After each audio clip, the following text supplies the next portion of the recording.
जेव्हा वर्गात जाते तेव्हा बाई वर्गामध्ये काय शिकवतात? नदीचा उगम कसा होतो, नदी कशी वाहते, बरोबर ना? पण मनुलीच्या डोक्यामध्ये वेगळीच आयडिया असते.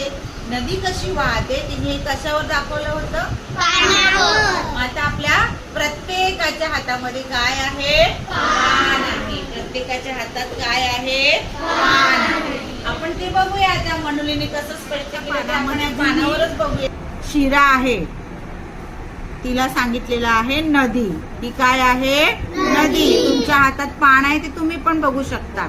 आणि ह्याच्या बारीक जे शिरा आहेत, ह्याच्या बारीक शिरा आहेत, त्या शिरा म्हणजे ओढा आणि ओहळ. आणि हा ओढा आणि ओहळ या नदीला येऊन मिळतात आहे बघा. आणि नदी इतकी शहाणी आहे की ती सरळ सरळ सरळ सरळ आपली जाऊन चालत चाललेली आहे बघा, वाहते. सरळ ओळीमध्ये ती चाललेली आहे. तुमच्यासारखी वेळी वाकडी चालत नाही किंवा धावत नाही. ती सरळ अशी सरळ रेषेमध्ये चाललेली आहे. आणि ही ओढा आणि ओहळ हिला मिळतात आहे आणि अशी सरळ ती वाहते.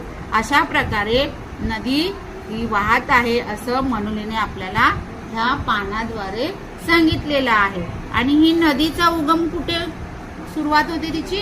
डोंगरातून होते. समजा हा माझा हात आहे, इथला तो डोंगर आहे आणि या डोंगरातून ती उगम पावते, सुरुवात होते आणि अशी पुढे पुढे पुढे पुढे ती वाहत मोठी होते. कारण तिला कोण येऊन मिळते?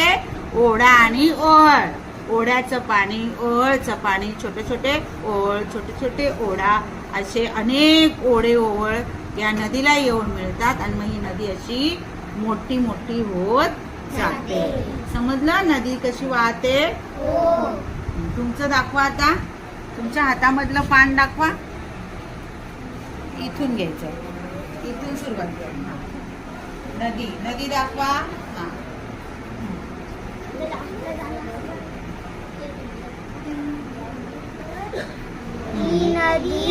हा बरोबर. तिकडे दाखव आता. ओळ आणि ओढा. नदीमध्ये नदीमध्ये ही नदी आणि हे ओळ. तुमचं दाखवा. हा कुठे आहे नदी? ही मध्ये. आणि जे बाजूच्या रेषा आहेत, शिरा आहेत, तिला म्हणायचं ओढा. काय म्हणायचं? काय म्हणायचं? ओढा आणि ओहळ त्या नदीला जाऊन मिळतात. समजलं? नदी कशी वाहते, नदी कशी उगम पावते. नदी कुठून उगम पावते रे? डोंगरातून. डोंगरातून, डोंगर दऱ्यामधून ती नदी वाहते. तिथून उगम. उगम म्हणजे काय रे? सुरुवात. उगम म्हणजे काय? सुरुवात. डोंगरामधून तिची सुरुवात होते. समजलं तुम्हाला? नदी कशी वाहते कळलं?